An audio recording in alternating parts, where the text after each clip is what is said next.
მოგესალმებით ყველას, დიდ მადლობას მოგახსენებთ ამ პროგრამებისთვის. ჩვენი აქ შეკრების მიზეზი მინდა ბოლოს კარგად გაიგოს. ის კადრები, რომელიც ჩვენ ბოლომდე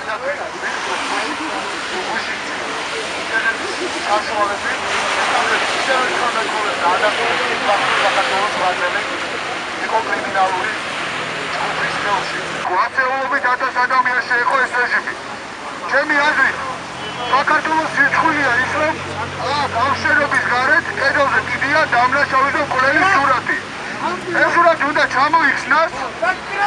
ჩემი აზრით, არ უნდა იყოს ეს სურათი აქ, მით უმეტეს რომ ყველა უკვე კარგად დაინახა, რომ ეს ადამიანი არის დამნაშავე რეჟიმის ერთ-ერთი შემოქმედი, ასევე ცნობილი ადამიანები, მაღალჩინოსნები, რომლებიც იმ კადრებში ჩანან, დღესაც ბევრი მუშაობს, დავით ნაირაშვილი, რომელიც არის ატაშე სამხედრო ლონდონში, ის უნდა ჩამოშორდეს ამ თანამდებობას და მიეცას პასუხი დგებაში, როგორც ერთ-ერთი ორგანიზატორი იმ დანაშაულებრივი კვეთებისა და ჩაიდინეს მათ 2009 წელს.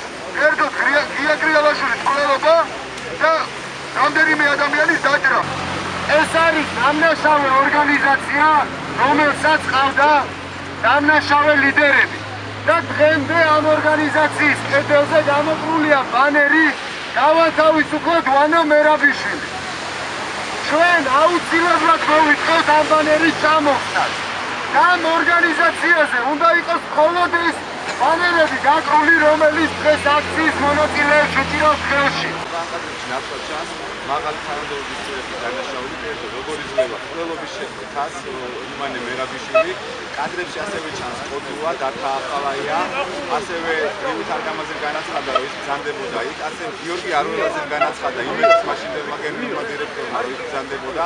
მე მაინტერესებს რა უნდოდა გენერალურ დირექტორს ტელეკომპანია იმედის სპეცოპერაციის დროს.